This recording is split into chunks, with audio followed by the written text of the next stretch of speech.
the Civil War was about slavery. We know that. That's unquestioned, always the case. We know the Civil War was about slavery. But it was also more than that. It was about the freedoms of every individual. It was about the role of government. For 80 years, America had the decision and the moral question of whether slavery was a good thing and whether government, economically, culturally, any other reasons, had a role to play in that.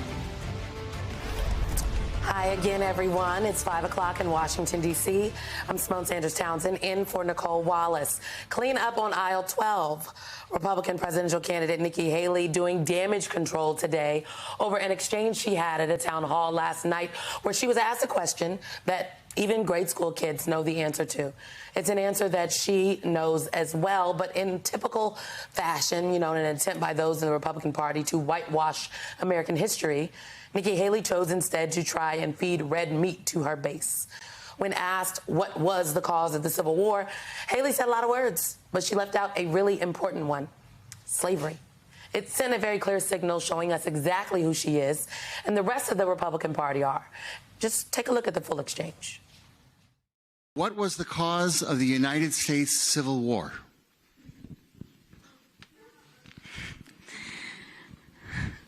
Well, don't come with an easy question or anything. I mean, I think the cause of the Civil War was basically how government was going to run, the freedoms and what people could and couldn't do. What do you think the cause of the Civil War was? I'm sorry? I'm not running for president. I wanted to see your That's a good thing. On the cause of the Civil War. I mean, I think it always comes down to the role of government and what the rights of the people are. And I will always stand by the fact that I think government was intended to secure the rights and freedoms of the people. It was never meant to be all things to all people. Government doesn't need to tell you how to live your life. They don't need to tell you what you can and can't do. They don't need to be a part of your life. They need to make sure that you have freedom. We need to have capitalism. We need to have economic freedom. We need to make sure that we do all things so that individuals have the liberties so that they can have freedom of speech, freedom of religion, freedom to do or be anything they want to be without government getting in the way. Thank you. And in the year 2023, it's astonishing to me that you answer that question without mentioning the word slavery. What do you want me to say about slavery? No, you answered my question. Thank you. Next question. Well, as you heard at the top, Nikki Haley eventually did acknowledge that slavery was the cause of the Civil War, not just government. And she did it over 12 hours later, mind you. She also blamed the questioner, suggesting the person was a Democratic plant. This is just a stunning state of affairs that we're all living through right now, folks. It is about to be 2024. A candidate running for the president of the United States of America, who used to be the governor of South Carolina, where the first shot in the Civil War was fired at Fort Sumter, does not want to admit the truth about America's history in the Civil War. Well, that is where we start this hour with Princeton University professor and distinguished political scholar Eddie Glaude, plus the host of the Fast Politics podcast and Vanity Fair special correspondent Molly Jong-Fast. And back with me at the table is senior opinion columnist for the Boston Globe and co-host of the Sisters in Law podcast, Kimberly Atkins-Storr. Kim, I want to start with you. I'm going to just take the words from the questioner last night. Governor Haley's answer was actually astonishing, that she did not mention the word slavery one time. I've seen a lot of cleanup in campaigns, presidential campaigns. I've been a part of a lot of cleanup in presidential campaigns, as I think everyone here knows. But what I saw today was, I think, equally astounding and I think made a little bit more of a mess. What was your take on Nikki Haley's redo, if you will. Yeah, well, listen, Nikki Haley tried to dog whistle, but the problem is we heard it. She got caught with it. That's Tried to whisper, and it was loud. That is plainly what happened, and it says a lot about Nikki Haley, who not only is a former governor of South Carolina, she was the one who led the calls to remove a Confederate statue from the state capitol after the horrific race-based shooting in a black church. At that moment, she was able to show some leadership, but now that she is a candidate in this GOP, it is more important to her to try to dog whistle on race for fear that she may turn off some of the voters. That says a lot about Nikki Haley. It certainly says a lot about where the Republican Party stands right now. And more importantly, it shows how little she may understand voters. Listen, I've talked to Republicans in places like New Hampshire. They do not deny that racism was a part of the Civil War, slavery was a key driving force of that. It wasn't states' rights. It was states' rights to have enslaved people. Yes. And so this may not play out the way she thinks it does, and it just shows how she underestimates the people of the United States while trying to cater to the GOP she's trying to lead. You know, I did not have a question about the origins of the Civil War undoing Nikki Haley's rocket to second place in the polls a couple weeks before Iowa. Yeah, here we are. Molly, if we look back at Nikki Haley's history, as Kim just noted, this isn't the first time she's said something like this. The Hill reports that as she ran for governor in 2010, that in an interview with a now defunct activist group, then known as Palmetto Patriots, she described the war as between two disparate sides fighting for tradition and change, and said the Confederate flag was not something that is racist. So one could argue that we shouldn't have been surprised, but we've also heard a lot from Nikki Haley since then. What's your take?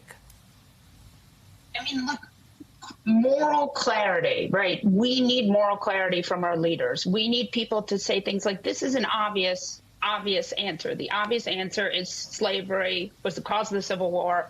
It is wrong. Just like with the college presidents, like, it's okay to say moral things. You know what I mean? I feel like there's so much with Nikki Haley of her trying to sort of have it both ways, appeal to that very base section of the GOP base that believes in the things Republicans always pretended not to believe in, right? The stuff that is the third rail of American politics, the stuff that is so deplorable. And she wants those voters. And so she refuses to take the moral, the moral right moment and say what is righteous, which is that obviously with slavery, obviously slavery is wrong. Obviously the Confederates are the bad guys. I mean, this is not rocket science, but, we have a Republican Party that is not operating on Earth One. And so they cannot say these moral things that they need to be saying in order for us to have, a moral democracy, a multiracial moral democracy, which should be the goal. When I worked for President Biden, he used to always say that America is always in search of a more perfect union. And throughout history, we have taken steps to become a more perfect union, and that fight still wages on. And when you think about it, Nikki Haley was the governor of South Carolina when the 2015 shooting happened at Emmanuel AME Church.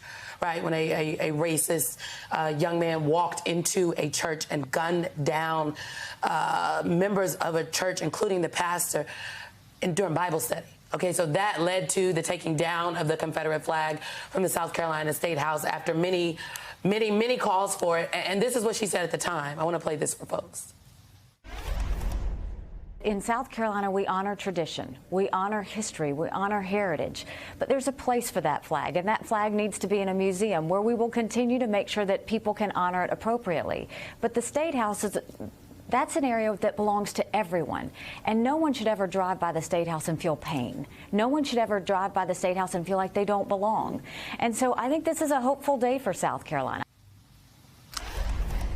Eddie, obviously, Nikki Haley knows better. Where does this quest for a more perfect union leave us when the current state of the Republican Party is that candidates are afraid to say the Civil War was about slavery?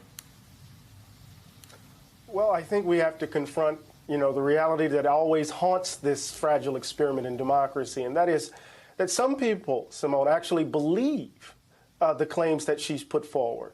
I mean, what we heard out of Nikki Haley's mouth was not just simply a kind of political pandering. Kim was right to call it a dog whistle. Molly's right to say she failed on the moral test, but she actually mimicked, the lost cause historiography. And the lost cause, what it tried to do as it tried to redeem the South, right, minimize slavery and accented states' rights.